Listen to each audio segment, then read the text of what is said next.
ठीक है जी। I think सब कुछ क्लियर है और शुरू करते हैं अपने सेशन को और अपने इस क्लास को, है ना। ठीक। तो क्लास को शुरू करने से पहले वही 1 मिनट का गाइडेंस आप सभी लोगों को देना चाहूँगा, जो कि ज़रूरी भी है। बहुत सारे लोग नए ऐड होते हैं क्लास में, इसलिए उनको भी पता चलना ये बात ज़रूरी हो जाता है। तो 1 मिनट का समय शुरू हुआ अब। क्लास में ना जितनी भी मैं थ्योरी आपको करा रहा हूँ ये मोर देन सफिशिएंट है। इससे ज़्यादा थ्योरी आपको कहीं से भी करने की ज़रूरत नहीं है। आपको ना तो किसी किताब से ना ही किसी पीडीएफ से थ्योरी नहीं पढ़नी, ठीक है। और मैं जितनी भी थ्योरी आपको करा रहा हूँ ये आपको ध्यान से सुननी है, समझनी है और लिखनी भी है, ठीक। अब इसके अलावा क्या करना है, आपको एमसीक्यूज की प्रैक्टिस करनी है, यानी कि मल्टीपल चॉइस क्वेश्चंस की। और उसमें भी अगर पीवाईक्यू यानी प्रीवियस ईयर पेपर में आए हुए क्वेश्चंस की प्रैक्टिस अगर आप करें तो और बेहतर होता है। इसके लिए मैं एक काम कर रहा हूँ, अपने यूट्यूब चैनल जिसका नाम है कंप्यूटर बाय यतेंद्र सर, वहां पर एमसीक्यूज या कहिए पीवाईक्यू की प्रैक्टिस कराता रहता हूँ। तो वहां उसे जरूर सब्सक्राइब कर लीजिए। दो चीजें देखनी है वहां पर, एक तो कम्युनिटी वाला सेक्शन जहां पर मैं क्वेश्चन पोस्ट करता हूँ, फिर आप उन सभी क्वेश्चंस के आंसर देंगे तो आपको सेम वही फीलिंग आएगी कि आप एक मॉक टेस्ट दे रहे हैं। और फिर मेरे यूट्यूब चैनल के प्लेलिस्ट वाले सेक्शन में चले जाइए, वहां पर एक प्लेलिस्ट है MCQ practice for all exam. उसमें जितनी भी क्लासेस हैं और आगे आए वो सारी देखना, डेफिनेटली आपको फायदा मिलेगा। अगर आप इन एमसीक्यूज के पीडीएफ फाइल चाहते हैं तो इसके लिए आपको मेरा टेलीग्राम चैनल ज्वाइन करना होगा। टेलीग्राम चैनल का नाम भी सेम ही है, कंप्यूटर बाय यतेंद्र सर, ठीक है। वहां पर आपको एमसीक्यूज की पीडीएफ फाइल के साथ साथ आपको मतलब और किसी चैप्टर के या टॉपिक के पीडीएफ भी मिलते रहेंगे। आपका बैच रहे ना रहे, ये सारे पीडीएफ आपको जब तक आप तैयारी कर रहे हैं तब तक मिलते रहेंगे, ठीक है। अगर किसी को इन दोनों ऑफिशियल चैनल से जुड़ने में कोई दिक्कत हो रही हो तो आप मुझे सीधे टेलीग्राम या व्हाट्सएप किसी पर भी अपने मैसेज किसी पर भी अपने बैच का नाम लिखकर आप मुझे मैसेज कर देना। मेरे दोनों ऑफिशियल लिंक आपके पास आ जाएंगे और ये दोनों मेरे एक ही नंबर से चलते हैं, 8448832987। 1 मिनट समाप्त हुआ। तो चलिए शुरू करते हैं आज के सेशन को, आज की क्लास को। सबसे पहले नमस्कार सभी को नमस्कार। आज की डेट डाल देता हूँ, 23 अक्टूबर 2024, यानी कि 23 अक्टूबर 2024 आज की तारीख है बेटा। और हमारा जो मुख्य टॉपिक चल रहा है इसका नाम है एमएस एक्सेल। मतलब मुख्य टॉपिक का नाम है एमएस ऑफिस और इसके अंदर जिस टॉपिक को हम पढ़ रहे हैं वो है एमएस एक्सेल, ठीक है बेटा। एमएस ऑफिस में है ना, अभी हम माइक्रोसॉफ्ट 365 ये वाले वर्जन को पढ़ रहे हैं, ठीक है। बट इसका मतलब ये नहीं कि हम किसी और वर्जन के आंसर नहीं दे सकते। इसमें सारी चीजें मैं आपको बताता जाऊंगा ताकि आप हर एक वर्जन से रिलेटेड क्वेश्चन का आंसर दे पाए। एप्लीकेशन का नाम है एमएस एक्सेल और एमएस एक्सेल को एक शब्द में बोलना हो तो क्या बोलेंगे, इसको स्प्रेडशीट प्रोग्राम के नाम से बोल दिया जाता है। हिंदी और इंग्लिश दोनों में ही स्प्रेडशीट प्रोग्राम बोलेंगे। और एक नाम और आगे लिख सकते हैं, एंड चार्ट मेकिंग एप्लीकेशन। क्यों? क्योंकि एक्सेल का इस्तेमाल चार्ट्स वगैरह बनाने के लिए भी काफी किया जाता है। तो इसे कलेक्टिवली यानी कि एक साथ spreadsheet programme and chart making application बोल देते हैं, ठीक है। ठीक है। अब देखो, मैं लास्ट क्लास में ना आपको सम इंपॉर्टेंट फैक्ट्स के बारे में बता रहा था, है ना। सम इंपॉर्टेंट फैक्ट्स यानी कि एक्सेल को पढ़ने से पहले ना आपको कुछ महत्वपूर्ण तथ्यों की जानकारी होना जरूरी है। अगर इन तथ्यों की जानकारी आपको नहीं है तो डेफिनेटली है ना, आपको एक्सेल को समझने में थोड़ी सी दिक्कत होगी, ठीक है जी। एक बच्चे ने लिखा है, सर आप दिवाली की गिफ्ट में क्या दे रहे हो हम लोगों को। चलिए 2 मिनट लूंगा इनके कमेंट का आंसर दे दूं। देखिए, दिवाली के गिफ्ट में ना हम क्या दे पाएंगे आपको। एक टीचर है ना पढ़ा ही सकता है। बाकी अगर आप फिजिकल फॉर्म में हमारे सामने होते और अगर आप कहते कि सर दिवाली का गिफ्ट हमें चाहिए, तो जो मेरे से बन पड़ता मैं आपके लिए ज़रूर लेके आता। बट अब इतने मतलब आप पता नहीं कहाँ पर हैं, किस सिटी में है, किस डिस्ट्रिक्ट में है, तो ये ऐसे मैं जज नहीं कर पाऊंगा, ना पता चल पाएगा और बहुत बहुत डिफिकल्ट टास्क हो जाएगा। तो और मेरे लिए भी बहुत डिफिकल्ट वाली बात हो जाएगी, है ना, ये सब कर पाना। अंकित जी ने लिखा है सर सोन पापड़ी का डिब्बा। बिल्कुल मेरे भाई, अगर आप फिजिकल फॉर्म में मेरे सामने होते मैं जरूर लेके आता आपके लिए, है ना, चाहे सोन पापड़ी का डिब्बा ही लेके आता, पर ले आता। अब वही है ना कि ऑनलाइन क्लासेस में ना इंटरेक्शन फेस टू फेस तो नहीं हो पाता है, तो अब क्या दे पाऊंगा आपको। बाकी है ना, मेरी बेस्ट विशेष आपके साथ हैं, ठीक है। और आप अपने है ना एग्जाम में पास हो जल्दी से जल्दी, आपको जॉब मिल जाए, बस यही बोल सकता हूँ। सर ग्वालियर के पास कोई विलेज में रहता हूँ, ठीक है, बट वो दिल्ली से दूर है ना ग्वालियर। अब कैसे मैं आपसे मिल जाऊंगा। कभी अगर मौका मिला तो मुलाकात जरूर करेंगे, और सोन पापड़ी का डब्बा भी ले आऊंगा, ठीक है। चलो आगे बढ़ते हैं, ठीक है। तो सम इम्पोर्टेंट फैक्ट्स की है ना हम यहाँ पर बात कर रहे थे, तथ्यों की बात कर रहे हैं, और इसमें एक इम्पॉर्टेंट फैक्ट और मैं आज की क्लास में बताने जा रहा हूँ, और फिर आगे बढ़ते जाएंगे इसी तरीके से आगे देखते जाएंगे। देखो एक छोटा सा चेंज या बदलाव ये भी हुआ है ना। वो ये कि जब लास्ट क्लास में आपको बताया था मैंने, एक्सेल की फाइल को है ना वर्कबुक के नाम से बोलते हैं, और वर्कबुक में पहले से ही अपने आप आपको शीट दिखाई देती है, यानी फाइल खुली हुई है, उसको तो आप वर्कबुक बोलिए, और उसी के अंदर ऐसे मान लीजिए कि एक शीट खुली हुई है जिस पर आपको काम करना है, डाटा एंट्री करनी है ना। तो वो जो शीट अपने आप खुली हुई आपको दिखाई देती है, पहले 2010 वाले वर्जन तक 3 शीट आ जाती थी एक्सेल की फाइल ओपन होते ही, समझे या नहीं। इस बात को आप ऐसे समझ लो जैसे आप है ना कोई सामान लेने गए हैं, और आपको है ना 3 वैरायटी एक ही डब्बे में रख के दी जा रही है उसकी, यानी आपने किसी सामान को मांगा, वो डब्बे में रखा हुआ आता है, उसकी 3 वैरायटी रख के दे रहे हैं, ऐसे समझ लीजिए, आपको तीनों में से जो भी यूज करना है कर लो। बट एम एस एक्सेल 2013 वाला जब वर्जन लॉन्च हुआ तो एक छोटा बदलाव या चेंज कर दिया गया, और वो ये था कि एम एस एक्सेल की जब फाइल खुलेगी यानी कि वर्कबुक खुलेगी, तो अपने आप से उसमें केवल एक ही शीट खुली हुई आपको दिखाई देगी, बाकी आपकी मर्जी है, और भी कितनी शीट जितनी चाहें उतनी खोल सकते हैं, जितना भी आपको काम करना हो। तो ये भी एक क्वेश्चन बन गया है कि by default sheet in a workbook कितनी ओपन होके आती है, ये भी क्वेश्चन है ना, रिसेंटली पेपर्स हुए उनमें पूछा गया है, तो ये भी नोट कर लीजिए। बाय डिफॉल्ट शीट्स, ऐसे लिख लीजिए, by default sheets available available in A workbook, in A workbook, है ना। हिंदी में लिखना है, हिंदी में लिख लो। एक वर्कबुक में, एक वर्कबुक में स्वतः ही स्वतः ही उपलब्ध शीट्स की संख्या, या स्वतः ही उपलब्ध शीट्स, ऐसे लिख लो, उपलब्ध शीट्स।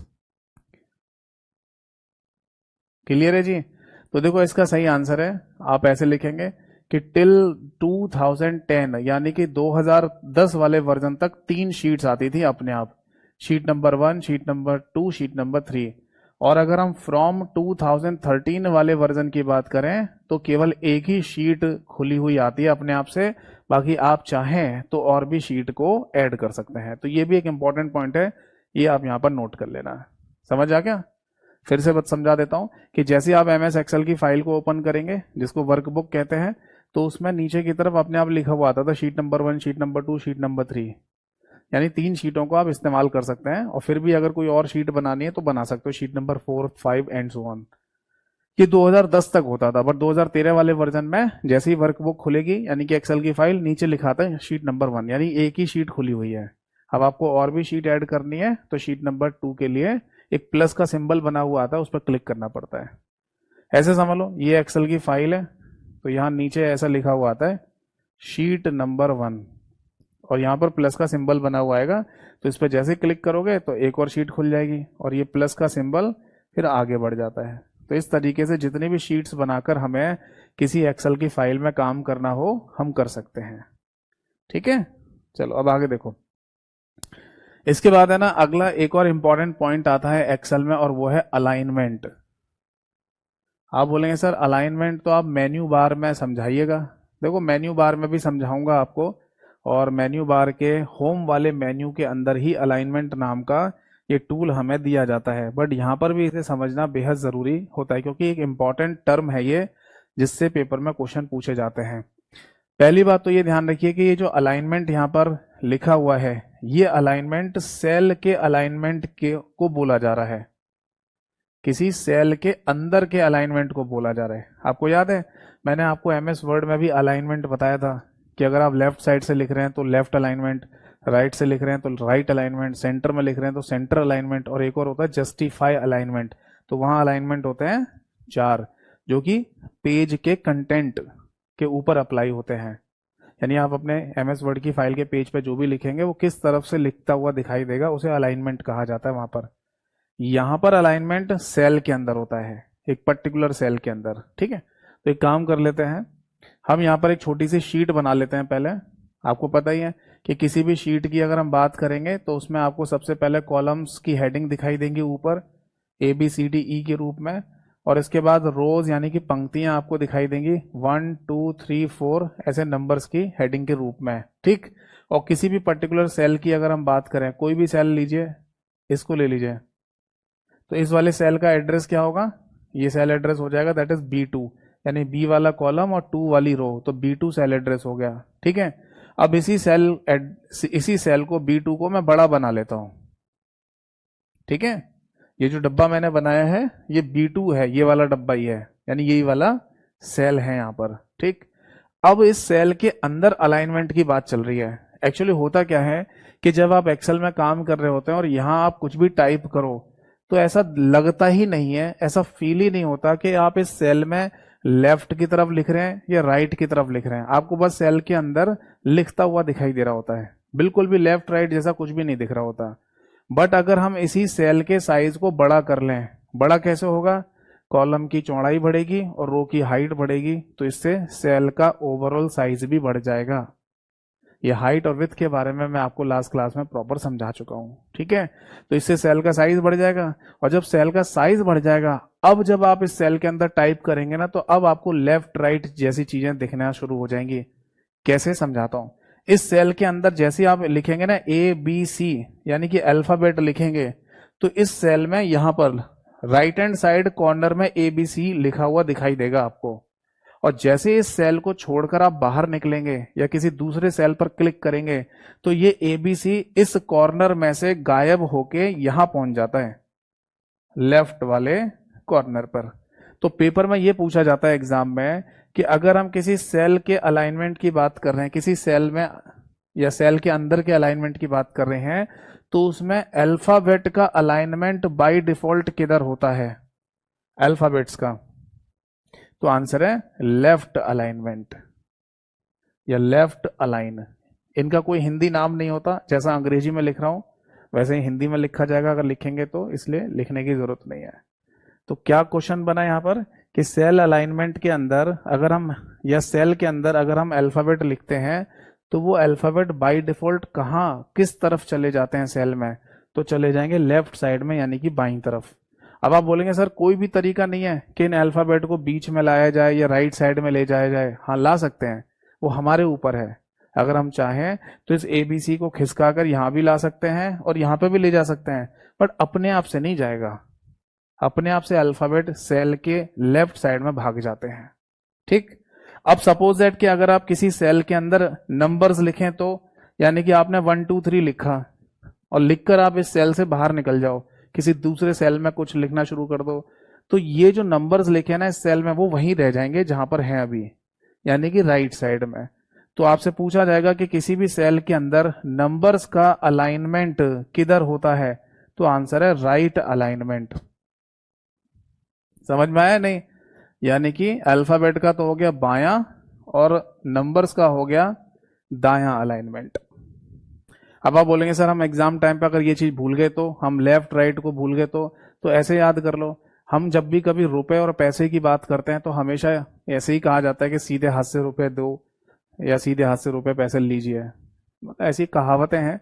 होता तो कुछ भी नहीं है कि अगर आप सीधे हाथ से नहीं ले रहे, उल्टे हाथ में पैसे लेंगे या उल्टे हाथ से पैसे दे रहे हैं, तो पैसे की कीमत तो वही रहती है, वो कोई कम या ज्यादा तो नहीं होती है, बट ऐसी कहावतें हैं। तो ऐसे याद कर लो कि रुपए पैसे को किस हाथ से देने के लिए कहा जाता है, सीधे हाथ से। सीधे का मतलब राइट।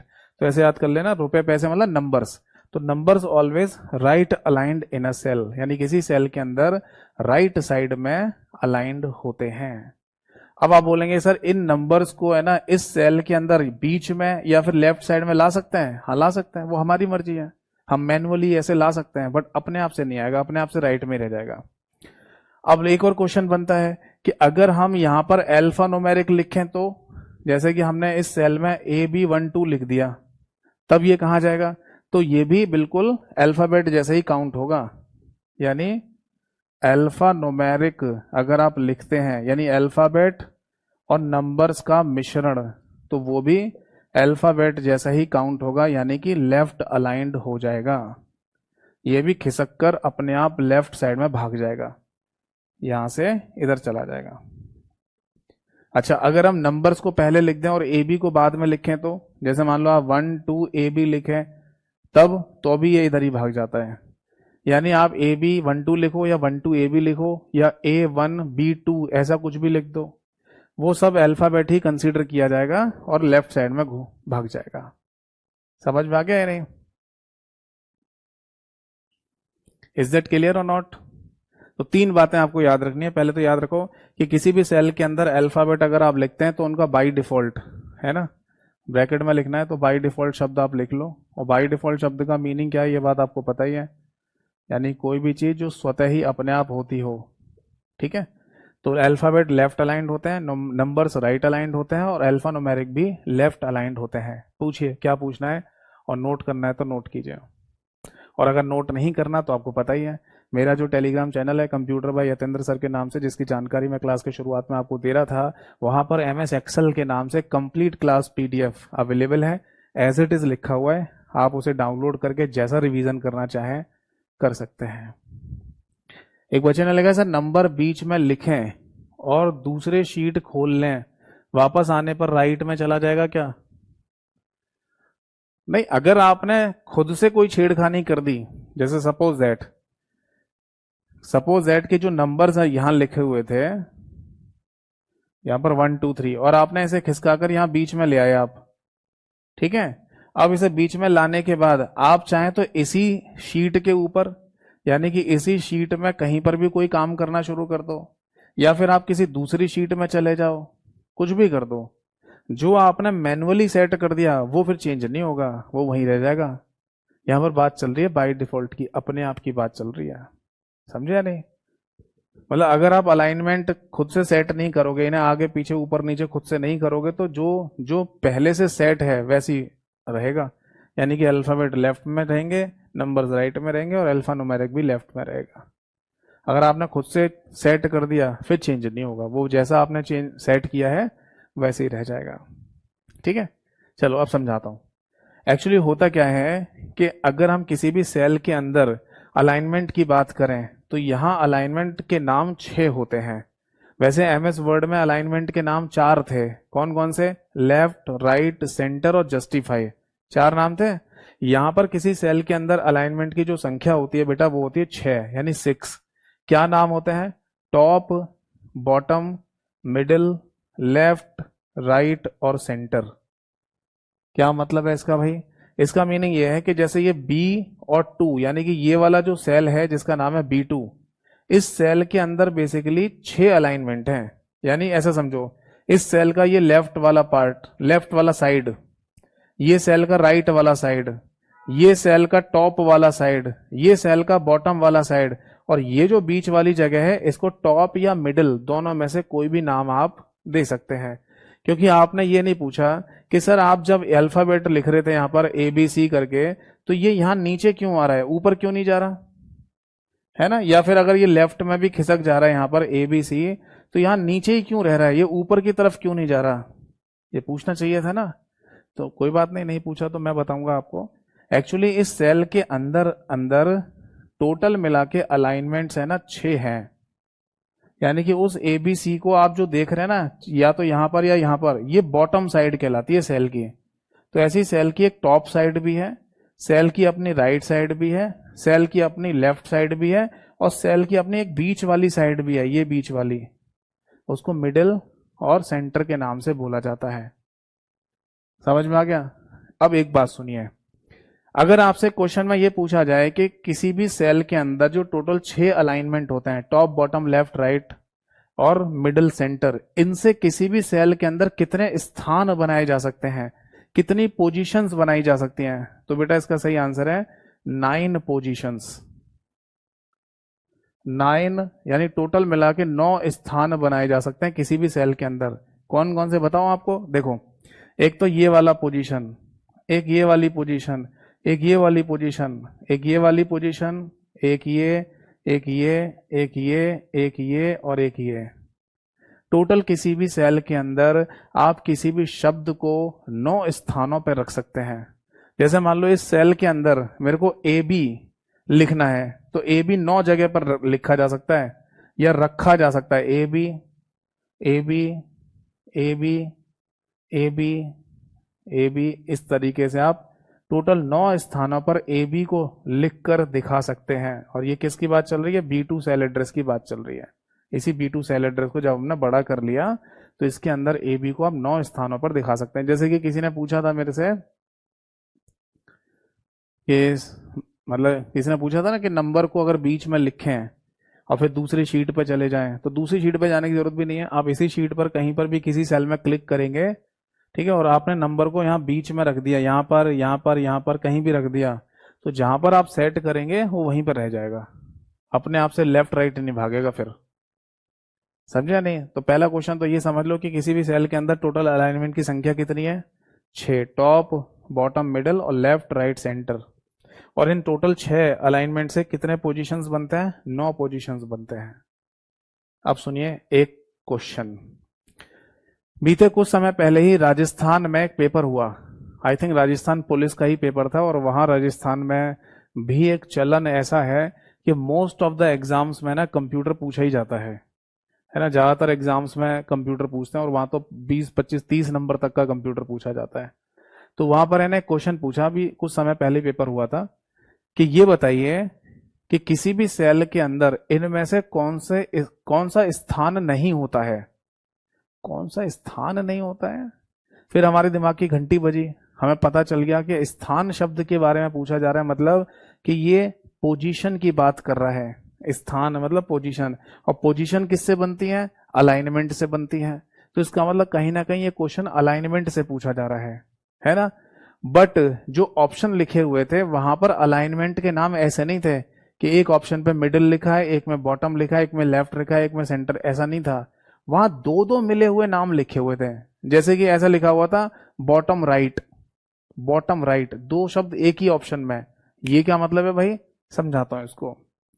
एक्चुअली उन्होंने है ना ये पूछा था कि अगर हम है ना किसी भी सेल के अंदर, किसी भी सेल के अंदर अगर कुछ भी लिखें तो उसको है ना किसी स्थान पर लिखेंगे, तो उस स्थान का एग्जैक्टली नाम क्या होगा? जैसे सपोज दैट कि अगर मैं यहां पर ए बी लिख दूं इस सेल के अंदर, जो कि जनरली आपको राइट साइड में ही दिखाई दे रहा है ना, तो उस स्थान का एग्जैक्टली नाम क्या है? तो आप बोलेंगे सर राइट साइड है। तो बेटा देखो, राइट साइड तो है, ये राइट साइड होती है सेल की, बट ये बॉटम साइड भी तो है भाई। किसी सेल के नीचे बॉटम में भी तो बात चल रही है और राइट में भी चल रही है। इसका मतलब कि ये जो ए बी मैंने लिखा था अभी, ये बॉटम राइट वाली साइड कहलाएगी, ऐसे ऑप्शन में दे रखा था। तो इसका मतलब आपको सारे के सारे पोजीशन के नाम भी तो पता होने चाहिए। अगर नाम पता होंगे तभी आप इस क्वेश्चन का आंसर दे पाओगे, है नहीं?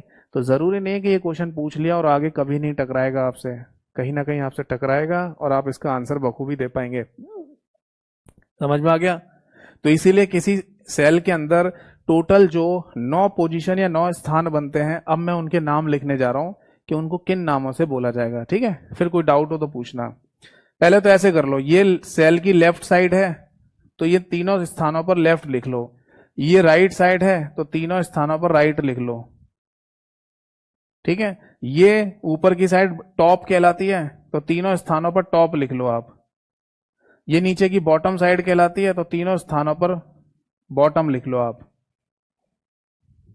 अच्छा एक बात और ध्यान रखना, जैसे इस वाली जगह पे मैंने पहले बॉटम राइट लिखा था, अब मैंने राइट बॉटम लिख दिया, तो उससे कोई फर्क नहीं पड़ता। राइट बॉटम कह दो या बॉटम राइट कह दो, एक ही बात है। ठीक है, ये माइंड मत करना। तो ये पोजीशन पता चल गई। ठीक, अब यहां पर देखो, यहां पर है ना, ये सेल में कुछ बीच जैसा स्थान लग रहा है, ये यहां पर भी बीच जैसा लग रहा है, यहां पर भी बीच लग रहा है, यहां पर भी बीच लग रहा है, और यहां पर भी बीच, यानी कि मिडिल जैसा स्थान लग रहा है। तो मिडिल लिखें या सेंटर लिखें, क्योंकि सेंटर भी मिडिल जैसा ही होता है। सेंटर का मतलब भी बीच में ही होता है, और मिडिल का मतलब भी बीच में ही होता है।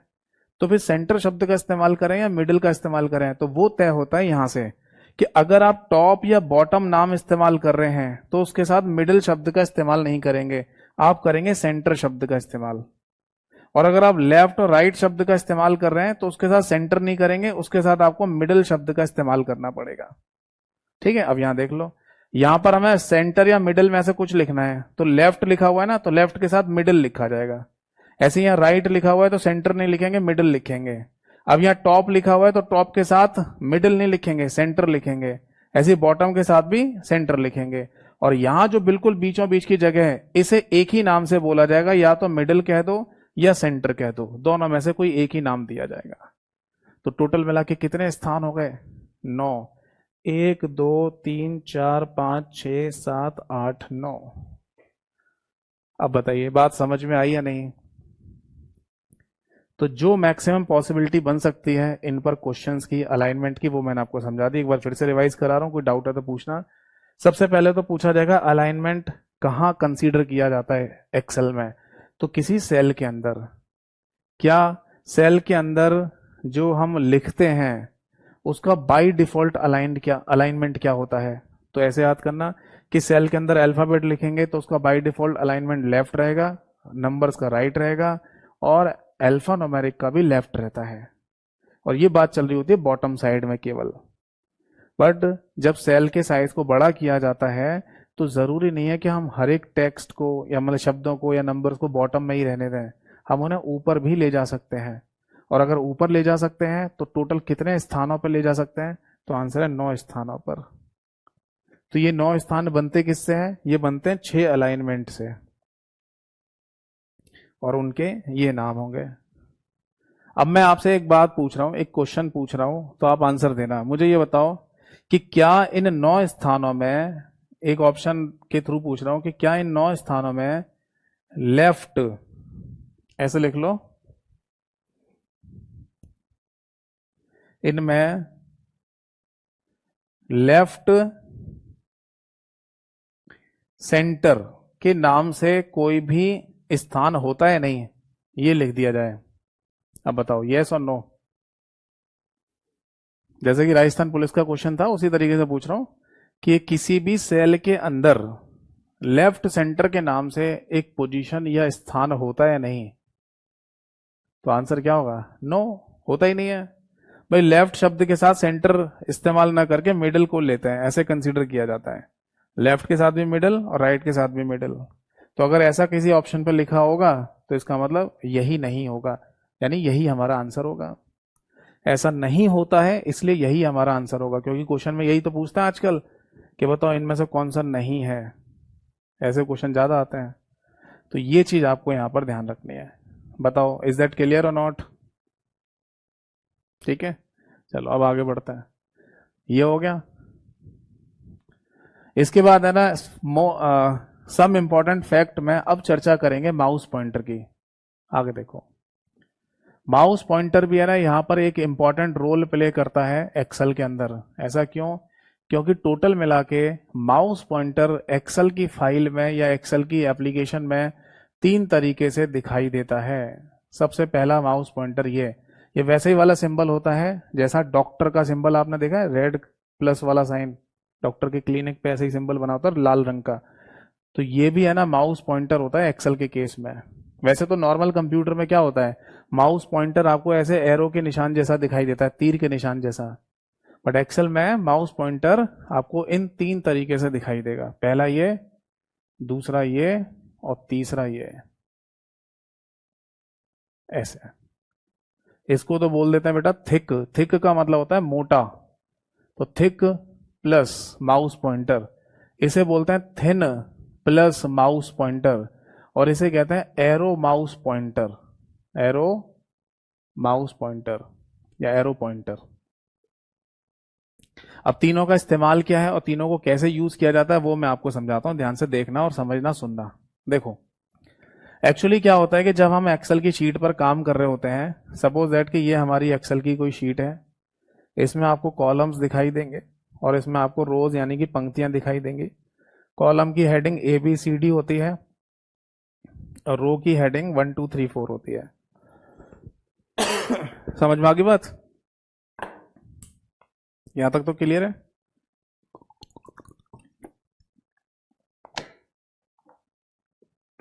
आगे देखो, जब आप है ना एक्सेल की शीट पर माउस पॉइंटर को इधर से उधर कहीं भी घुमा रहे होते हैं तो ये वाला मोटा वाला प्लस का सिंबल दिख रहा होगा आपको। तो हम यहां कह सकते हैं कि थिक प्लस एक्सेल की शीट पर एक नॉर्मल माउस पॉइंटर होता है, नॉर्मल माउस पॉइंटर, या बाय डिफॉल्ट माउस पॉइंटर भी कह सकते हैं कि शीट में माउस पॉइंटर आपको घूमता हुआ दिख रहा है तो ऐसा मोटा वाला प्लस जैसा दिखाई देगा। अब ये प्लस जैसा पतला वाला कहां दिखाई देगा? देखो, किसी भी सेल की बाउंड्री की बात करें, जैसे ये सेल है B2, इस वाले सेल का एड्रेस क्या हो जाएगा? B2। तो जैसे आप इस सेल की ये वाली बाउंड्री पर आएंगे, ये वाले कॉर्नर में, जैसे नॉर्मली शीट पर माउस पॉइंटर घुमा रहे होंगे तो ऐसा दिखाई देगा, बट इस B2 नाम के सेल पर इस वाले पॉइंट पर जैसे ही आप लेके आओगे माउस पॉइंटर को, ये पतला वाला प्लस जैसा बन के आ जाएगा। ऐसा क्यों?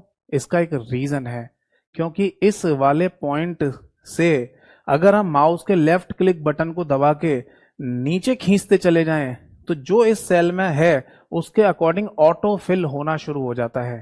ये ऑटो फिल क्या होता है समझाता हूं।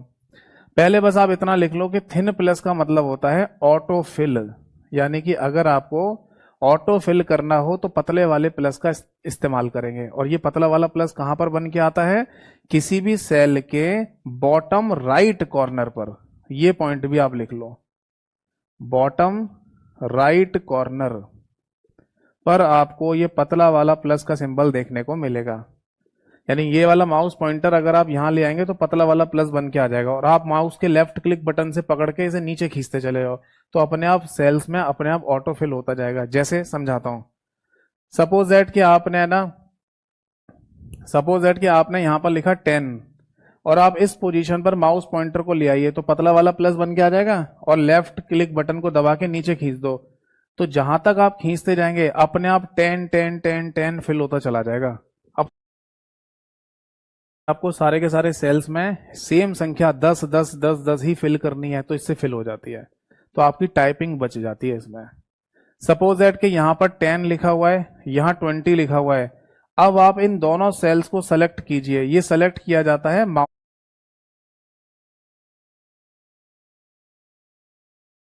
के लेफ्ट क्लिक बटन से ही। माउस का लेफ्ट क्लिक बटन जो इस्तेमाल करते हैं ना वो सेलेक्ट करने के लिए करते हैं किसी भी चीज को। ये बात मैंने आपको कंप्यूटर हार्डवेयर वाले चैप्टर में भी बताई थी जब कि माउस पढ़ाया था। तो माउस के लेफ्ट क्लिक बटन का इस्तेमाल करके अगर आपने ये दोनों सेल को सेलेक्ट कर लिया और सेलेक्ट करने के बाद आप फिर यहां पर इनकी पोजीशन पर ले आओ, मतलब बॉटम राइट कॉर्नर पर माउस पॉइंटर को और पकड़ के नीचे खींच दो तो अपने आप यहां पर 30, यहां पर 40 और जहां तक आप ले जाएंगे ये ऑटो फिल होता जाएगा इंक्रीमेंट के साथ भी। अब आप बोलेंगे सर इसे कैसे पता चल गया कि 10-10 इंक्रीमेंट करना है? तभी तो हमने दो सेल को सेलेक्ट किया है और इन दोनों सेल को सेलेक्ट करने के बाद एक्सेल को पता चल गया कि आप 10-10 के इंक्रीमेंट से शायद ऑटो फिल करना चाहते हैं, क्योंकि पहली वैल्यू 10 है, दूसरी 20 है, तो शायद आप अगले में 30 40 50 60 इस तरीके की वैल्यू लाना चाहते हैं। तो जहां तक आप खींचते जाएंगे नीचे तक अपने आप 10-10 का इंक्रीमेंट आता चला जाएगा। तो यहां ऑटो फिल तो हो ही रहा है, इंक्रीमेंट के साथ भी हो रहा है। ठीक है, सपोज दैट कि यहां लिखा हुआ ए, आपने इस वाले सेल में यहां पर राइट वाले बॉटम कॉर्नर में जैसे माउस पॉइंटर को आप लेके आएंगे तो पतला वाला प्लस बन जाएगा और नीचे खींच देंगे। तो अब बताओ यहां पर क्या आएगा? तो यहां आएगा ए ए ए। जहां तक आप इसे नीचे खींचते जाएंगे ए ही भरता जाएगा। आप बोलेंगे सर ऐसा क्यों? ए के बाद बी सी डी ऐसे नहीं आएगा? नहीं, ये ध्यान रखना कि ऑटो इंक्रीमेंट जो होता है वो केवल नंबर्स का होगा, अल्फाबेट का कभी नहीं होता। समझ में आ रहा है? जैसे यहाँ पर देखो इंक्रीमेंट हो गया है, 10 और 20 को सेलेक्ट करने के बाद जब हमने इसे नीचे पकड़ के खींचा तो 30, 40, 50, 60 ऐसे लिखता हुआ आ जाएगा। तो ये ऑटो फिल के साथ साथ ऑटो इंक्रीमेंट भी हो रहा है नंबर्स में। अल्फाबेट में कभी भी ऑटो इंक्रीमेंट नहीं होता। अगर यहाँ ए है और आप इसे पकड़ के नीचे खींचेंगे तो ए ही आएगा, अपने आप से बी सी डी ई ऐसे नहीं आएगा। इवन अगर आप यहाँ पर ए लिख दो और यहाँ पर बी लिख दो और इन दोनों सेल्स को सेलेक्ट करने के बाद पतले वाले प्लस से नीचे खींचेंगे ना तो भी ए बी ऐसा ही आएगा, अपने आप से इंक्रीमेंट नहीं होगा, अपने आप से सी डी ई एफ ऐसा नहीं आता है। बताओ जी, बात समझ में आ गई या नहीं? तो ये तो दो ऑप्शन हो गए नंबर्स और अल्फाबेट के सेपरेट यानी अलग। सपोज दैट कि अगर किसी सेल में ऐसा लिखा हो, तो जैसे यहां लिखा हो A1 और यहां लिखा हो B2, A1 और B2 लिखा हो और आपने इन दोनों सेल्स को सेलेक्ट करने के बाद पतले वाले प्लस से इसे नीचे खींच दिया तो आगे के जो सेल्स हैं उनमें क्या अपने आप से आएगा?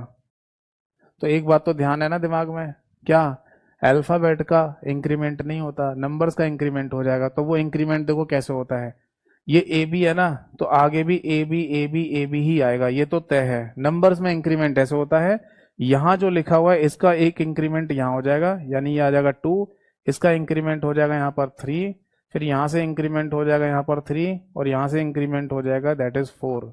इस तरीके से ऑटो इंक्रीमेंट चलता है। यानी A1 और B2 जैसे दो नंबर्स को आप या अल्फा न्यूमेरिक को सेलेक्ट करके अगर आप नीचे खींचेंगे तो यहां पर A2, B3, A3, B4 ऐसे नंबरिंग आएगी। क्लियर है? तो ये बात है ना, आप ध्यान रखिएगा कि पतला वाला जो प्लस एक्सेल में यूज किया जाता है उसका इस्तेमाल ऑटो फिल करने के लिए किया जाता है, बट इसके साथ साथ अगर नंबर्स हैं तो ऑटो इंक्रीमेंट के लिए भी किया जाएगा। ठीक, बट ऑटो इंक्रीमेंट करने के लिए आपको कम से कम दो सेल को सेलेक्ट करना पड़ेगा ताकि एक्सेल को पता तो चले आप किस हिसाब से ऑटो इंक्रीमेंट कर रहे हैं, है ना भाई। सपोज दैट कि अगर आपने केवल यहां लिखा हुआ 1, ठीक है, यहाँ 1 लिखा हुआ है और आपने केवल इसी को सेलेक्ट करके पतले वाले प्लस से नीचे खींच दिया तो अब ये इंक्रीमेंट नहीं करेगा, सब में 1 1 ही फिल कर देगा।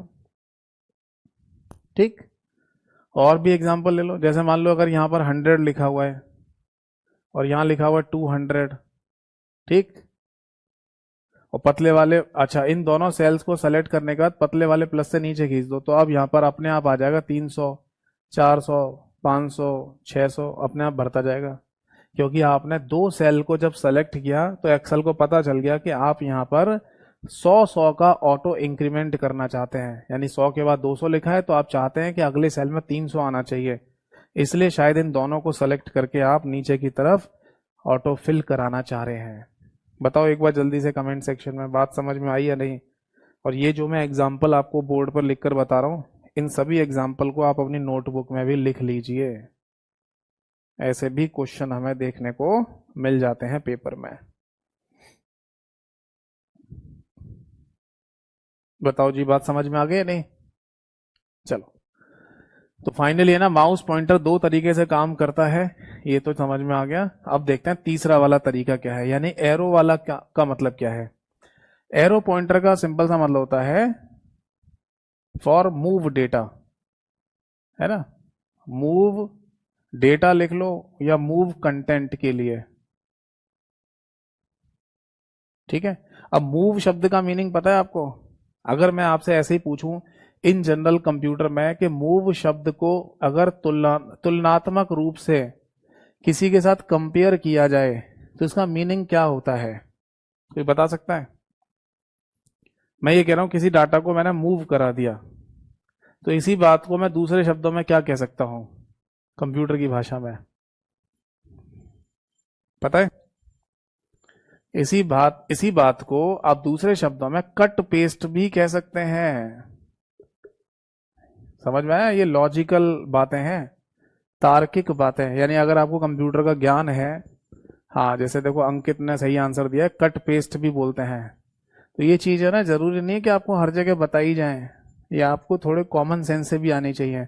कि मूव कराने का मतलब ये है कि सपोज दैट कि कोई चीज इस डब्बे में लिखी हुई है, जैसे ए लिखा हुआ है, आप इस ए को इस डब्बे से यहां पर ले जाना चाह रहे हैं, मूव कराना चाह रहे हैं, तो इसका मतलब यही तो होता है कि पहले वाले डब्बे से हट जाएगा, दूसरे डब्बे में आ जाएगा। तो कट पेस्ट करने में भी तो यही बात होती है कि आपने इस ए को यहां से कट कर लिया और दूसरे डब्बे में पेस्ट कर लिया। समझ में आया नहीं? तो बेसिकली मूव, डाटा को मूव कराने के लिए या फिर कह दो कट पेस्ट करने के लिए हम एरो पॉइंटर का इस्तेमाल करते हैं। अब कैसे समझाता हूं। सपोज दैट कि ये हमारी एक्सेल की शीट है, इसमें ये आपको कॉलम्स दिखाई दे रहे हैं और ये रोज यानी कि पंक्तियां दिखाई दे रही हैं। कॉलम्स की heading A B C D और रो की हेडिंग 1 2 3 आपको ऐसे दिखेगी। यस और नो? यस। अब देखो मैंने आपको क्या बताया कि शीट पर अगर आप नॉर्मली माउस पॉइंटर को घुमा रहे होंगे तो ये वाला सिंबल आता है, और किसी भी सेल के राइट बॉटम कॉर्नर में ले जाओगे माउस पॉइंटर को तो पतला वाला प्लस आ जाएगा। तो केवल इसी वाली जगह को छोड़कर आप किसी भी सेल की यहां से लेकर ये पूरी जो बाउंड्री है यहां तक, फिर से सुन लो, किसी भी सेल की यहां से लेकर ये पूरी जो बाउंड्री है यहां तक, क्योंकि यहां तो पतला वाला प्लस बन के आता है, आप अगर माउस पॉइंटर को रखेंगे ना तो वही एरो वाला पॉइंटर बन के आ जाता है, ये वाला सिंबल चेंज हो जाता है। फिर से सुन लो, किसी भी सेल के बॉटम राइट कॉर्नर में माउस पॉइंटर को ले जाएंगे इसको, तो पतला वाला प्लस बन के आ जाएगा, यानी कि ऐसा। और इस पॉइंट को छोड़कर जो सेल की बाउंड्री है उस पर अगर आप ये माउस पॉइंटर को लेके जाएंगे तो फिर ये वाला बन के आ जाता है, बदल जाता है, एरो वाला बन के आ जाएगा। यानी आपको दिख भी रहा होगा, जैसे मान लो आप माउस पॉइंटर को यहां दिखा रहे हैं या देख रहे हैं तो ऐसा एरो जैसा बन के भी आ रहा होता है। समझ में आ गई बात? अब क्या करना है, आप बस माउस का लेफ्ट क्लिक बटन दबाकर यहां जो भी लिखा है, सपोज दैट यहां 10 लिखा हुआ है, और आप माउस का लेफ्ट क्लिक बटन दबाकर इसे यहां से हटाकर यहां छोड़ दो, यहां ले आओ, तो जो A1 सेल एड्रेस में लिखा हुआ था वो डाटा मूव करके अब C3 में चला जाएगा, यहां से मूव करके C3 में चला गया। तो इसी को कहते हैं एरो पॉइंटर के द्वारा डाटा को मूव कराना। बताइए बात समझ में आ गई या नहीं? तो अब एग्जाम में क्वेश्चन कैसा पूछा जाता है वो मैं आपको समझा दे रहा हूं। जैसे मैंने इन पॉइंट्स की लैंग्वेज लिखी है, लगभग इसी से मिलती जुलती लैंग्वेज ही लिखी हुई आती है। कि बताइए एक्सेल में नॉर्मल माउस पॉइंटर आपको किस तरीके से दिखाई देगा, तो लिखा आएगा थिक प्लस। अगर आपसे पूछा जाएगा ऑटो फिल करने के लिए कौन से माउस पॉइंटर का इस्तेमाल किया जाता है एक्सेल में, तो पतले वाले प्लस का। और डाटा को मूव कराने के लिए कौन से एरो पॉइंटर का इस्तेमाल करते हैं एक्सेल में, तो आंसर है एरो वाले माउस पॉइंटर का इस्तेमाल किया जाता है। और इनकी पोजीशंस क्या है वो भी मैंने आपको समझा दी है। बताइए ये बात समझ में आ गई या नहीं? अनुज जी, मैंने हरियाणा के बारे में एक एग्जाम के बारे में पूछ रहे हैं, बट आपको मेरी आदत पता है, मैं क्लास के बीच में जनरल डिस्कशन नहीं करता हूं, इसलिए आप जो भी पूछ रहे हैं क्लास के एंड में पूछना या व्हाट्सएप पर पूछ लेना। व्हाट्सएप नंबर मैंने क्लास के शुरुआत में दिया ही था, या क्लास के एंड में पूछना। अभी जो टॉपिक चल रहा है उसके रिगार्डिंग पूछो, एक नहीं 10 डाउट पूछो। समझ में आ गई बात या नहीं? चलो अब आगे देखते हैं। देखो एक्सेल में काम करते समय आपको है ना एक शब्द बहुत बार इस्तेमाल में लाना पड़ेगा, और वो होती है बेटा सेल रेंज। मतलब आप बार बार है ना सेल रेंज शब्द का इस्तेमाल करेंगे ही करेंगे। जो आपके क्वेश्चन पूछे जाएंगे पेपर में उनमें भी सेल रेंज शब्द का इस्तेमाल मतलब बहुत सारे क्वेश्चंस में किया जाता है या किया जाएगा। तो ये सेल रेंज का मतलब होता क्या है इसको समझते हैं पहले। देखो जी, ये है हमारी एक्सेल की कोई शीट, ठीक है, इसमें कॉलम्स बने हुए हैं और रोज यानी कि पंक्तियां बनी हुई हैं। ये हो गया A B C D column की हेडिंग, और ये रो की हेडिंग होगी 1 2 3 4, ठीक है भाई। अब सपोज दैट मैं ये बोलूं आपसे कि इस वाले सेल का एड्रेस क्या है, तो आप बोलेंगे सर इस वाले सेल का एड्रेस A1 है। इस वाले सेल का एड्रेस क्या है, दैट इज A और 2, यानी कि ये हो जाएगा A2। इस वाले सेल का एड्रेस क्या है, तो ये हो जाएगा A और 3, यानी ये हो जाएगा A3। और इसी तरीके से ये वाला सेल एड्रेस हो जाएगा बेटा A और 4 यानी कि A4 सेल एड्रेस।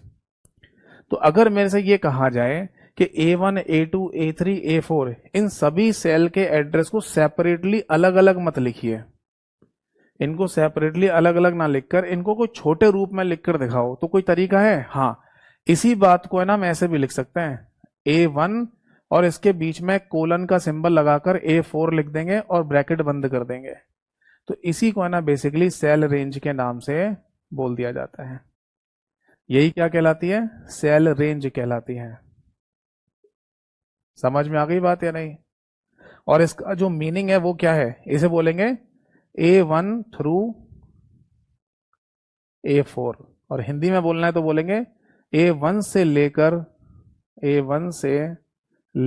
A4 तक। ये इसका हिंदी मीनिंग होता है। बताइए बात समझ में आ गई या नहीं? A1 A2 A3 A4 ये सारे के सारे सेल एड्रेसेस को अगर आप एक शॉर्ट रूप में लिखना चाहते हैं तो A1 कोलन A4 ऐसे लिख दीजिए।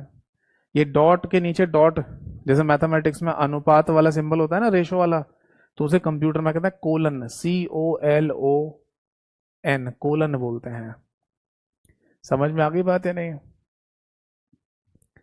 एक कमेंट आया था, मैं देखना भूल गया। सर लाइन पर करना होगा, शायद नंबर पर पॉइंट करें तो नहीं होगा मूव। लाइन पर करना होगा, शायद नंबर पर पॉइंट करके करें तो नहीं होगा। अच्छा, शायद आप ये कहना चाह रहे हैं। मैं फिर से थोड़ा सा वापस जा रहा हूँ, सभी लोग देख लेना। एक बच्चे ने ये पूछा है, जैसे किसी सेल के अंदर 10 लिखा हुआ है ना, और आप इस सेल के अंदर क्लिक कर दो, नंबर पे क्लिक क्या होगा? सेल के अंदर ही क्लिक होगा ना, और फिर इसे मूव कराना चाहें तो हो सकता है? नहीं, ऐसा नहीं होगा। अगर आप जैसे इस सेल में क्लिक कर दो और फिर सोचें कि इसे मूव करा के मैं दूसरे सेल में 10 लिख दूं या ऐसा आ जाए, तो ऐसा नहीं होगा। फिर तो सीधा सा मतलब है आपको यहाँ पर कट करना पड़ेगा, चाहे तो कट वाले टूल पर क्लिक करके, चाहे तो शॉर्टकट की इस्तेमाल करके, और फिर यहाँ पर आपको पेस्ट करना पड़ेगा। बट अगर आप चाहते हैं कट पेस्ट टूल इस्तेमाल ना करना, या फिर आप चाहते हैं कि शॉर्टकट की इस्तेमाल ना करना, तो फिर ये बाउंड्री पर ही आपको जो एरो वाला पॉइंटर दिखाई देता है वो लाना पड़ेगा। फिर आप है ना माउस के लेफ्ट क्लिक बटन को दबाते हुए इसे जहां छोड़ेंगे वहां ये मूव कर जाएगा। यही तरीका बस। सेल के अंदर क्लिक करके फिर ये मूव नहीं होता है एक्सेल में। तो बताओ ये बात समझ में आ गई या नहीं? है ना? तो इसी तरीके से अगर मैं आपको कोई सेल रेंज दूं तो आप बता सकते हैं उसमें टोटल नंबर ऑफ सेल कितने होंगे। चलो मैं एक क्वेश्चन दे रहा हूं आपको, A1 से लेकर B4 तक ये एक सेल रेंज बताई हुई है। अब बताना है इसमें टोटल नंबर ऑफ सेल कितने होंगे, टोटल नंबर ऑफ सेल कितने होंगे इसमें। तो ये कैसे पता चलेगा कि A1 से लेकर B4 तक हम कौन कौन से सेल को कंसीडर कर रहे हैं? तो बेटा देखो इसकी एक ट्रिक है, ट्रिक मैं इसी शीट के थ्रू बता रहा हूं। सबसे पहला सेल एड्रेस कौन सा है? A1, और सबसे लास्ट वाला कौन सा होगा? B4। तो आप सबसे लास्ट वाले पर और सबसे पहले वाले पर ऐसे डॉट बना लो, और डॉट बनाने के बाद दोनों को है ना ऐसे करके जोड़ दो एक डायगोनल लाइन से, यानी तिरछी लाइन से, है ना। और जैसे ये लाइन पॉइंट से पॉइंट जोड़ लें, इनके बीच में आने वाले सारे के सारे सेल को काउंट कर लो, यानी एक तरीके से वो डब्बा सा बना लो पूरा। इस लाइन को मिलाने के बाद पूरा डब्बा बना लीजिए, आपको पता चल जाएगा कि यहां पर कौन कौन से सेल काउंट हो रहे हैं। तो इसका सिंपल सा मतलब है कि यहां पर A1 A2 A3 A4 B1 B2 B3 और B4 ये सारे के सारे सेल एड्रेसेस यहां पर कंसीडर किए गए होंगे। अब समझ में आ गया नहीं?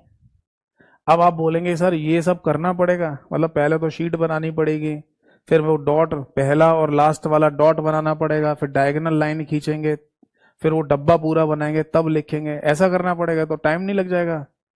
हाँ, तो ऐसे करोगे तो टाइम लग जाएगा। तो कोई शॉर्ट ट्रिक नहीं है, कोई सिंपल सा तरीका नहीं है जिससे हम बता दें कि कुल सेल की संख्या, कुल कितने सेल होंगे यहाँ पर। हाँ, ये भी बनाना पड़ेगा हमको, या कुछ ना कुछ तो ऐसा होगा ही, है ना, उसको भी बताऊंगा आगे। बट फिलहाल है ना, अब अगला पॉइंट आप ये नोट करो कि इस सेल रेंज के बेस पर क्वेश्चन क्या बनाया जा सकता है पेपर में।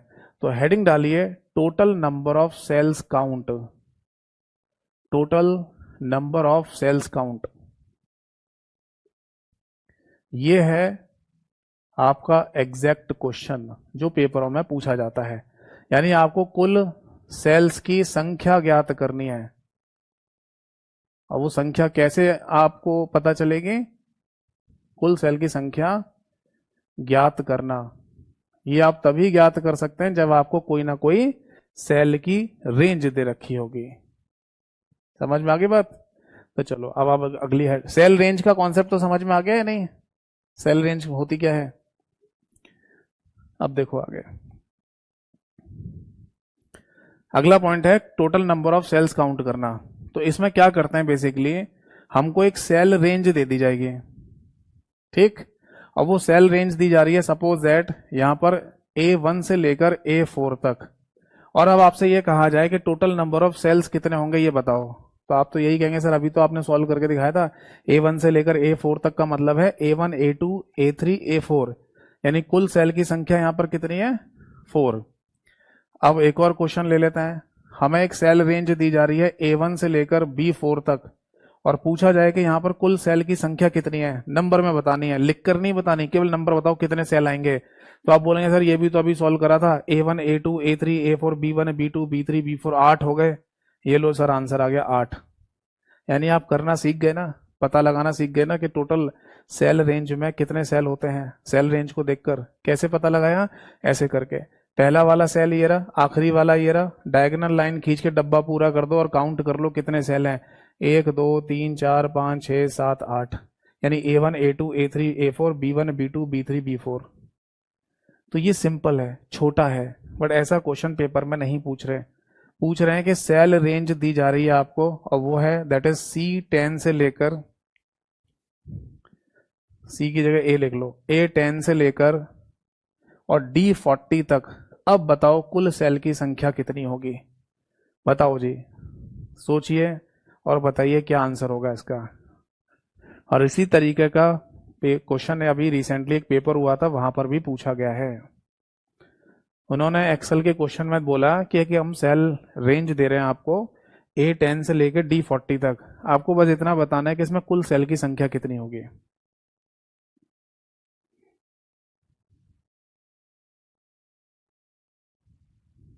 ठीक है, अब आप बताइए अपने इंटेलिजेंस से क्या हो सकता है। शीट बनाना चाहें तो शीट बना के बताइए, है ना, बट मैं थोड़ी सी हेल्प आपकी कर देता हूं यहां पर।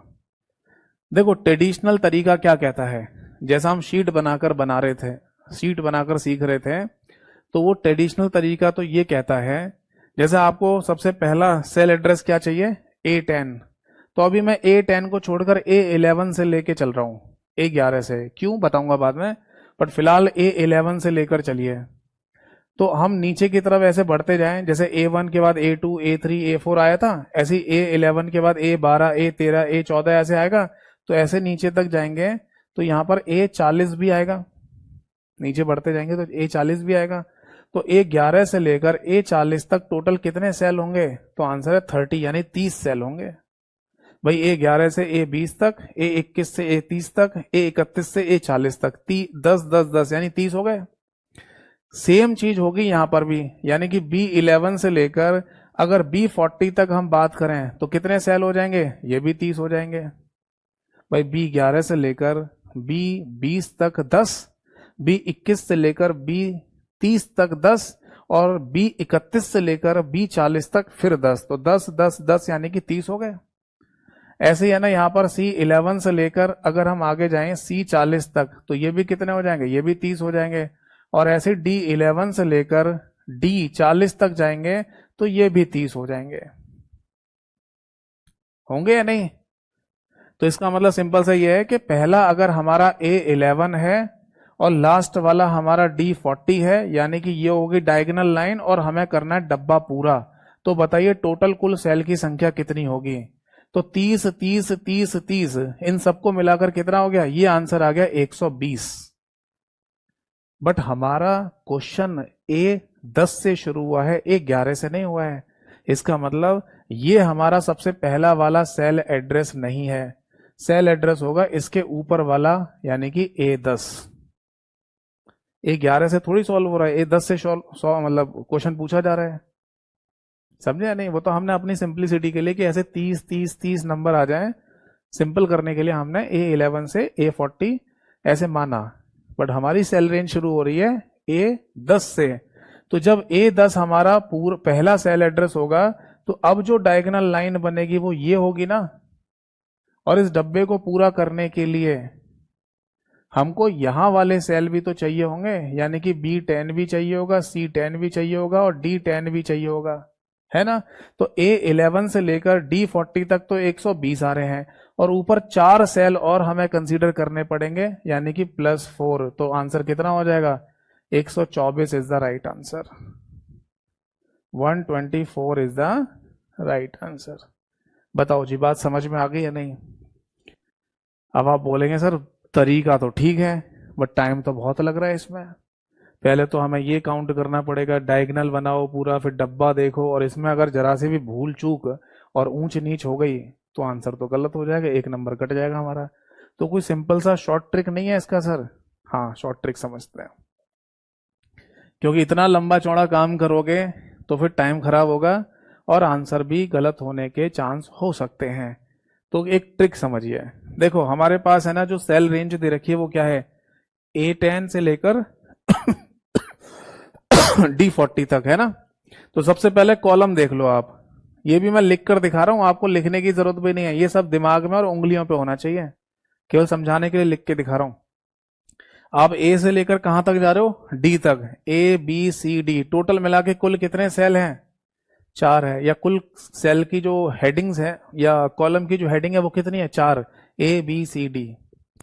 अब जो रो है ना, उनका डिफरेंस निकाल लो, रो का डिफरेंस निकाल लो। यानी कि ऑब्वियस है कि बाद वाला नंबर बड़ा होगा, पहले वाला नंबर छोटा होगा। भैया ना, मैं यहां से लेकर वहां तक जा रहा हूं, आगे तक जा रहा हूं, तो आगे वाला नंबर बड़ा होता है ना। तो जो बड़ा वाला नंबर है उसमें से छोटे वाले नंबर को माइनस कर लो, यानी कि डिफरेंस निकाल लो। कितना आएगा? ये हो जाएगा बेटा 30। अब अपनी मर्जी से इसमें एक ऐड कर लेना, +1 कर लेना, ये हो जाएगा 31। अब जो भी प्रोडक्ट निकले हैं, मतलब जो भी नंबर निकले हैं, उन दोनों का मल्टीप्लाई कर दो आपस में। 4 इंटू 31, 4 एकम 4 और 4 तिया 12, यानी कि 124 आंसर आ गया। समझ में आया? फिर से सुन लो। जो भी कॉलम की हेडिंग है उनको टोटल काउंट कर लो कि कहां से कहां तक जा रहे हैं हम। तो A से D तक जा रहे हैं, A B C D, 4 ये हो गया। अब जो रो के नंबर है उनका पहले तो डिफरेंस निकाल लो। जो भी डिफरेंस निकल के आए उसमें खुद से एक ऐड कर देना, और फिर दोनों नंबर को मल्टीप्लाई कर दो। यहां पर 4 आया, इनके डिफरेंस में 30 आया था, उसमें एक ऐड करके 31 हो गया। 31 और 4 का मल्टीप्लाई कर दो, आंसर 124 आ गया। यही चीज आप कहीं भी कर सकते हो, यहां करके देख लो। भाई यहां पर है ना, अब देखो ये सब लिखने की जरूरत भी नहीं है। यहां पर क्या है? A से लेकर B तक जा रहे हैं, तो कॉलम का नंबर क्या आया हमारे पास? 2। और डिफरेंस क्या आएगा? यहां पर 4 में से एक गया तो 3 आएगा, 3 में खुद से एक ऐड कर लेंगे तो 4 हो जाएगा। 4। तो इन दोनों को मल्टीप्लाई करके क्या आ गया? 8 आंसर आ गया। 8 ये रहा देखो। हाँ, एक बच्चे ने लिखा है सर हमेशा एक ही ऐड करेंगे। हाँ, एक ऐड करेंगे, ये इसका ट्रिक है ना। तो ट्रिक बनाने के लिए आपको एक ऐड यहां पर करना पड़ेगा। तो इतना सब कुछ भी अगर नहीं लिखना हो, ये सब भी नहीं लिखना हो, तो उंगलियों पर और दिमाग में भी ये कैलकुलेशन हो सकती है बिना पेन पेपर के। देखो फिर से देख लो, यहीं करके देख लो, ऐसे हटा देता हूं, ऐसे कर लो। A से लेकर D तक जा रहे हैं तो 4 तो ये आ गया, 40 में से 10 गया तो 30 बचा, 30 में एक जोड़ देंगे 31, यानी कि 4 और 31 का गुणा कर लो। बस इतना करना पड़ेगा, 4 और 31 का गुणा करेंगे तो ये आ जाएगा 124। हो गया आंसर। बताओ जी, बात समझ में आ गई या नहीं? तो ये था खेल सारा सेल रेंज का, और सेल रेंज के अकॉर्डिंग हमें टोटल नंबर ऑफ सेल्स को काउंट करना था, वो मैंने आपको समझाया। कोई डाउट है तो पूछे, नहीं तो आगे बढ़ेंगे। चलिए, ठीक है जी। तो कुल सेल की संख्या क्या है वो मैंने आपको बता दी, ठीक। अब एक्सेल में ना एक और इंपॉर्टेंट पॉइंट आता है, और वो है दैट इज फॉर्मूला फंक्शन वाला। आपने अक्सर सुना होगा कि एक्सेल का इस्तेमाल करके हम फॉर्मूले फंक्शन का यूज करते हैं, फॉर्मूले फंक्शन से काम करते हैं, फॉर्मूले फंक्शन से कैलकुलेशन को आसान बना लेते हैं। तो एक्सेल में फॉर्मूला फंक्शन, ये दोनों शब्दों का इस्तेमाल किया जाता है। तो हेडिंग डालिए, नेक्स्ट हेडिंग फॉर्मूला फंक्शन। आप बोलेंगे सर ये दोनों शब्द एक ही होते हैं या फिर अलग अलग है? तो देखिए इनके बीच में जो बेसिक डिफरेंस है वो मैं आपको समझाऊंगा, वरना क्वेश्चन में ना कहीं भी फॉर्मूला और कहीं भी फंक्शन कुछ भी जोड़ देते हैं, समझ में नहीं आता। कहीं भी क्या बोलते हैं उसको, घपड़ सपड़ कर देते हैं। बट वो तो हमारा इंटेलिजेंस इतना तेज है ना।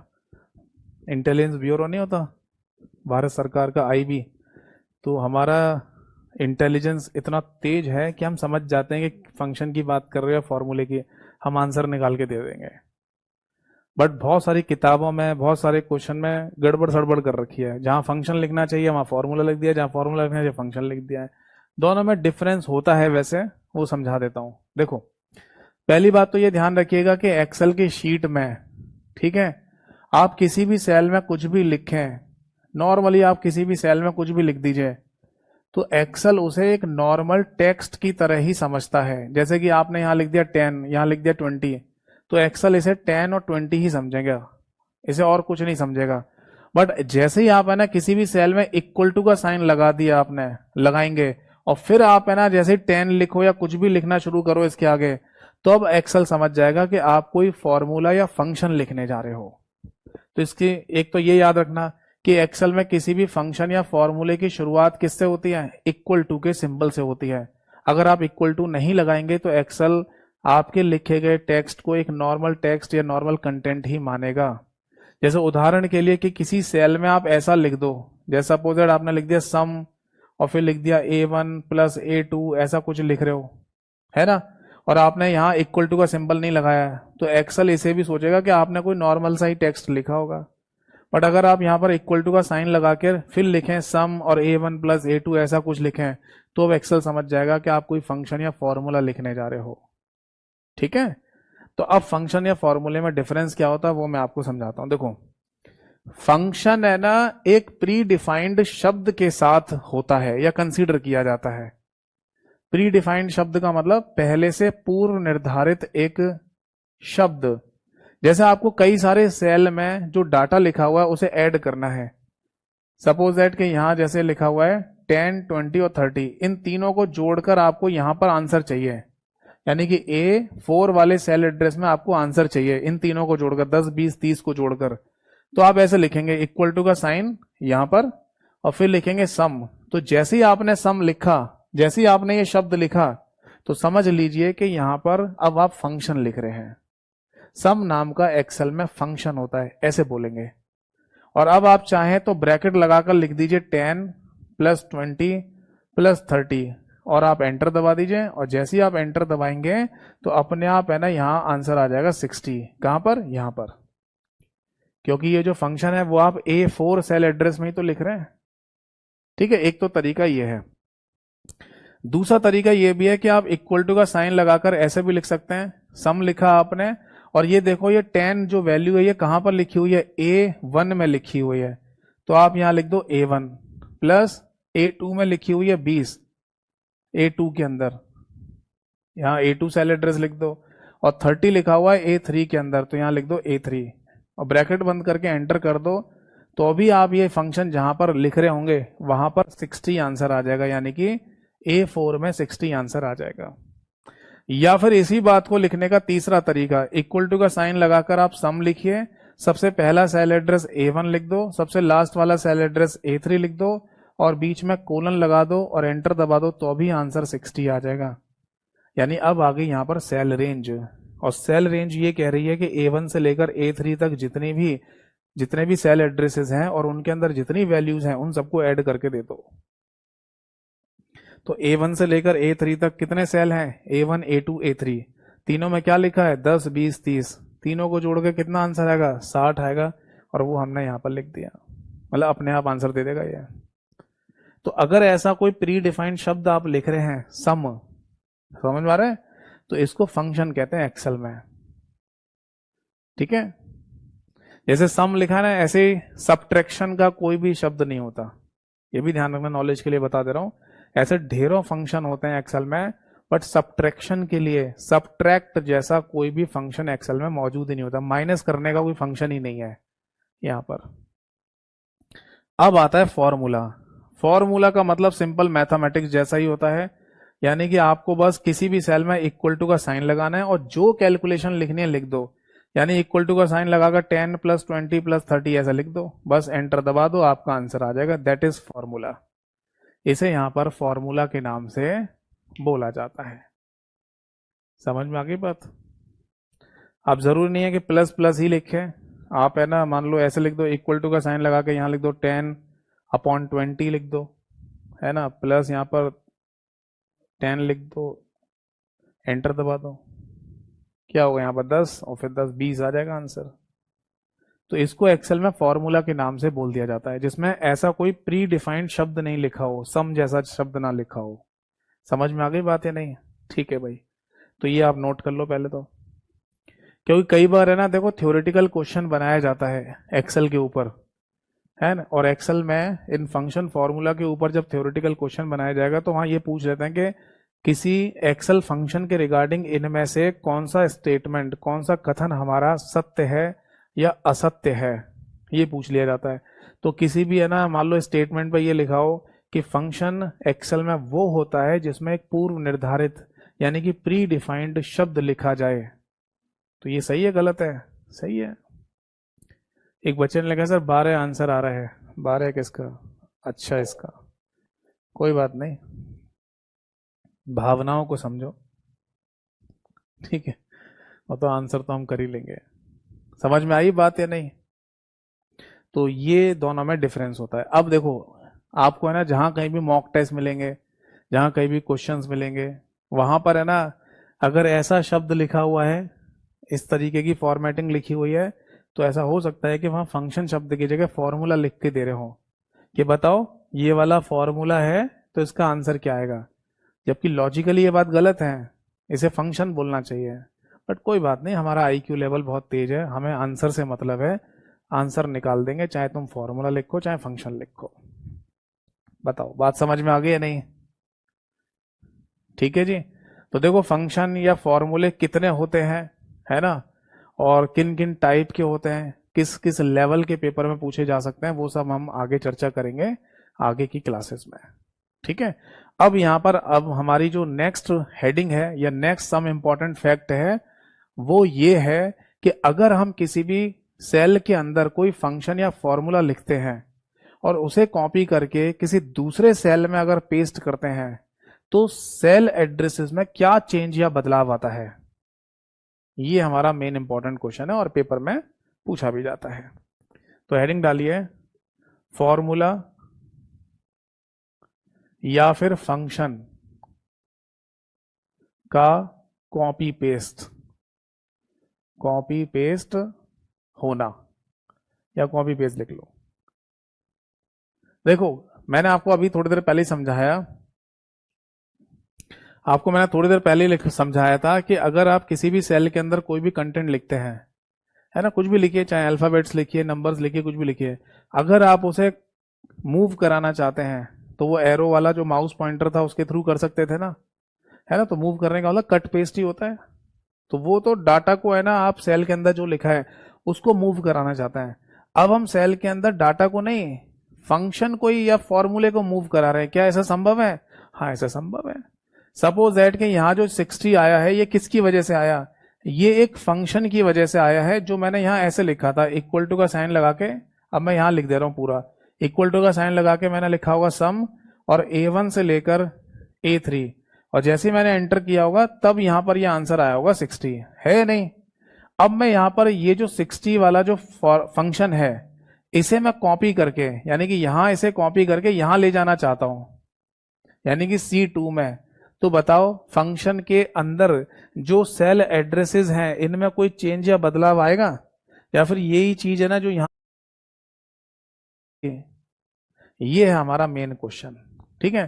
तो अब एक छोटा सा पॉइंट और बता दूं, वैसे भी बैटरी का सिंबल आ गया है तो आप क्लास को ऑफ ही कर देंगे, अगली क्लास में समझेंगे फिर, ठीक है? तो जल्दी से देख लो, अब सपोज दैट कि हम है ना यहाँ पर किसी A2 सेल एड्रेस में, है ना, अब ऐसा मान लो कि कोई सेल एड्रेस है A2, यहां पर कोई फंक्शन लिख रहे हैं, ठीक। अब वो फंक्शन लिखा हमने कुछ इस तरीके से, इक्वल टू का साइन लगाकर लिखा सम, और रेंज दी हमने जैसे A1 से लेकर B4 तक, ये दे दी। अब मैंने सपोज दैट कि इस फंक्शन को है ना कॉपी कर लिया जो A2 में लिखा हुआ है, यानी ये वाला, और इसे मैं किसी दूसरे सेल में जाकर पेस्ट कर दूं, और ये मैं पेस्ट करने जा रहा हूं E4 के अंदर, या D4 कर लो, चलो जो शीट पर कॉलम और रो के नंबर लिखे हैं वही ले लो। ये मैं कॉपी करने जा रहा हूं D4 के अंदर। अब बताओ कि इस पूरे फंक्शन में कोई चेंज या बदलाव आएगा? तो देखो वो चेंज या बदलाव क्या होगा, इक्वल टू का साइन और सम तो ऐसे ही रहेगा, ठीक है। इनमें चेंज आएगा, और इनका चेंज है ना इनसे तय किया जाएगा, यहां से। कैसे, समझाता हूं। ये देखना जरा, कॉलम में कितने का इंक्रीमेंट, यानी कॉलम में कितना बदलाव हो रहा है। इंक्रीमेंट भी हो सकता है, डिक्रीमेंट भी हो सकता है। ऐसा जरूरी नहीं कि आप A2 से हमेशा D4 यानी आगे वाले सेल एड्रेस में ही पेस्ट करें फंक्शन को, पीछे भी तो किसी में पेस्ट कर सकते हो, समझ रहे? तो बस इतना देखो कि डिक्रीमेंट या इंक्रीमेंट कितना हो रहा है कॉलम की हेडिंग में। तो हम A में थे और जा रहे हैं D में, तो A से D तक पहुंचने में कितना आगे बढ़ना पड़ेगा आपको? तो A से जा रहे हैं ना, तो A को छोड़ दो, B C D, यानी कि 3 आगे अगर मैं जाऊं, A से आगे 3 जाऊंगा तो D मिल जाएगा। ऐसे ही देखना, रो के नंबर में भी कोई इंक्रीमेंट डिक्रीमेंट हो रहा है? हाँ, इंक्रीमेंट हो रहा है। 2 के बाद हम 4 तक पहुंच रहे हैं, तो कितना मैं आगे चलूं कि 4 मिल जाए? 2 से मैं कितना आगे चलूं कि 4 मिल जाए? तो 2 आगे चलूंगा, 4 मिल जाएगा भाई। 2 के बाद 3 4, 2 आगे चलूंगा तभी तो 4 मिलेगा। तो ऐसे समझ लो कि A से D तक पहुंचने में कितना इंक्रीमेंट करना पड़ेगा आपको? 3 का, और 2 से 4 तक पहुंचने में 2 का इंक्रीमेंट करना पड़ेगा। तो ये जो यहां पर इंक्रीमेंट आया है, चाहे डिक्रीमेंट भी हो सकता था, ये वही चेंज बदलाव आपको यहां करने हैं। देख लो, A से है ना आप, यानी कि कॉलम की हेडिंग में देखो, कॉलम की हेडिंग में कितना बदलाव है? 3 का बदलाव है, वो भी आगे की तरफ। तो A से आगे चलेंगे तो B C D, तो यहां तो आ जाएगा D, और B से 3 आगे चलेंगे C D E, तो यहां आ जाएगा E। और रो के नंबर में कितना चेंज है? 2 का इंक्रीमेंट है, तो यहां पर 1 है, तो 2 इंक्रीमेंट कर दो 3 आ जाएगा। यहां 4 है, 2 इंक्रीमेंट कर दो 6 आ जाएगा। तो ये हो जाएगा हमारा फाइनल आंसर। अब जल्दी से फटाफट सुन लो, फिर अगली क्लास में मिलेंगे। क्वेश्चन पेपर में ऐसे ही पूछा जा रहा है, मैं भाषा सुना रहा हूं आपको।